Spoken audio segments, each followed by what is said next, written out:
And I want to acknowledge that warm welcome in a land of generosity, but also in a land of warmness.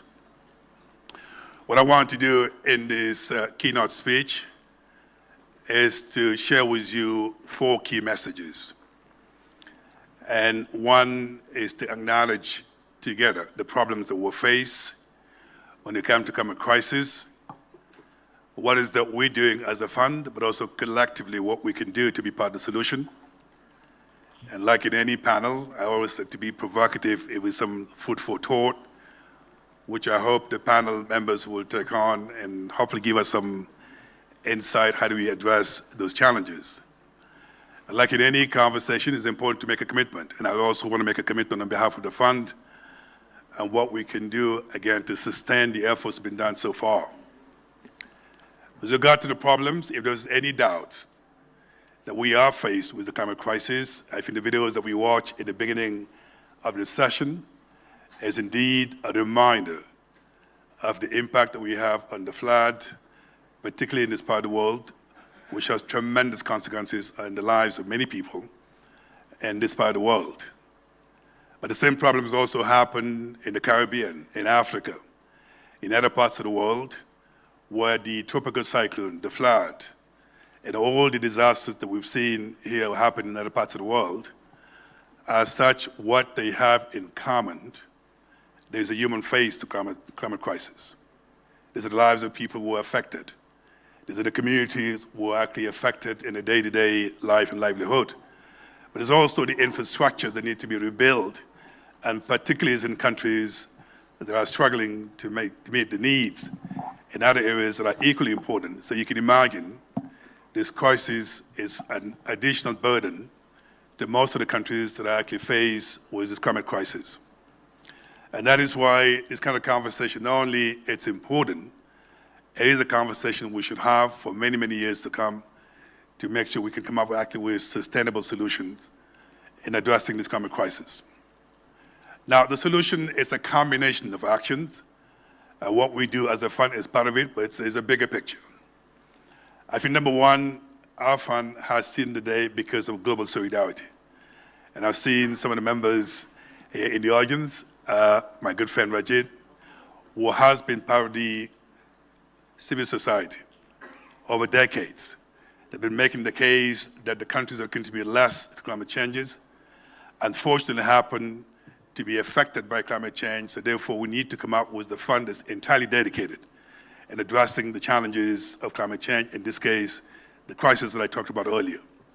So the mere fact that that global solidarity has helped to operationalize the fund, to bring it to what it is today, it is a testament what we can do when we come together as a community to be part of the solution. We can move mountains, and then we are in a country of mountains.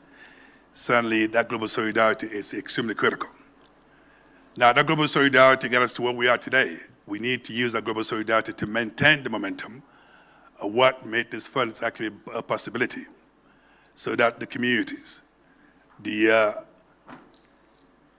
governments that push so far to make this possible, that we don't actually disappoint them, so we actually deliver on their behalf.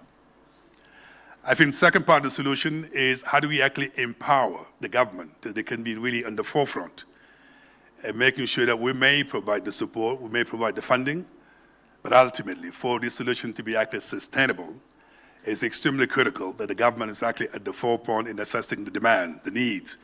So what we bring in add value to what the government wants to do as opposed to the other way around. In my view, and I believe this is extremely important, not only for climate crisis, but it's important that we actually empower the government to be on the forefront in assessing the needs so we can bring in our support. I think the third area equally important, and that is that it's not just government. There's a civil society. There is the indigenous communities who are affected by loss and damage.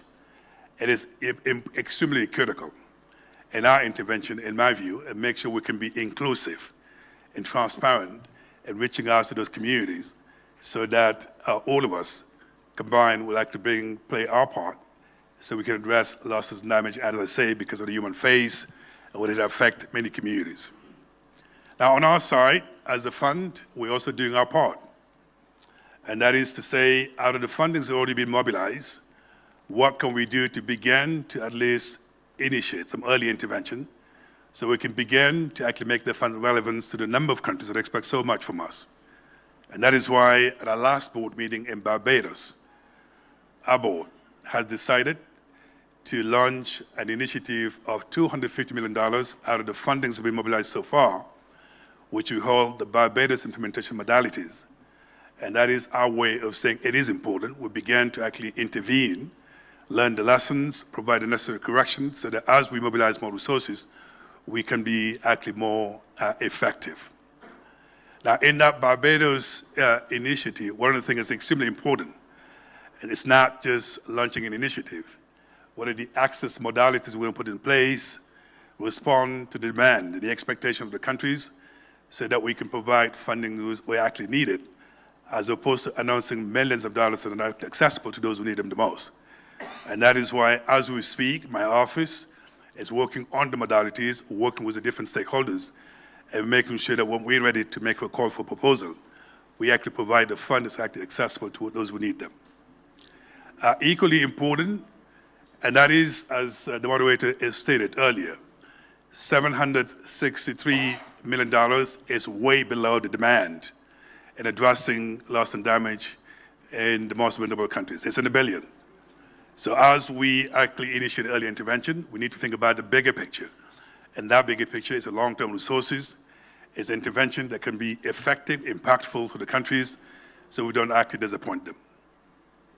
Now, food for thought, there are four things I believe that the panel will have to discuss, and I look forward to hearing their views. It's number one, innovation. Today, if you look at the global landscape in terms of fundraising, in terms of mobilizing resources, it is an understatement to recognize it's going to be extremely challenging to mobilize resources business as usual. And that is why it's important, not only for the fund, but also for loss and damage, we begin to actually innovate the way we raise funding, going to philanthropy, private sector, all the players that could be part of the solutions. So that way we can continue at least to provide the resources needed in response to the demand. I think second, equally important, and that Ibrahim, is partnership. You have less than 2 minutes left. I have less than? 2 minutes. Okay, I only need 1 minute. Okay, thank you. I really appreciate it. So we need to build the kind of partnership whereby even if the government is not going to drive a seat, we providing the right partnerships so at least the government get the support that they need in terms of capacity building and so on.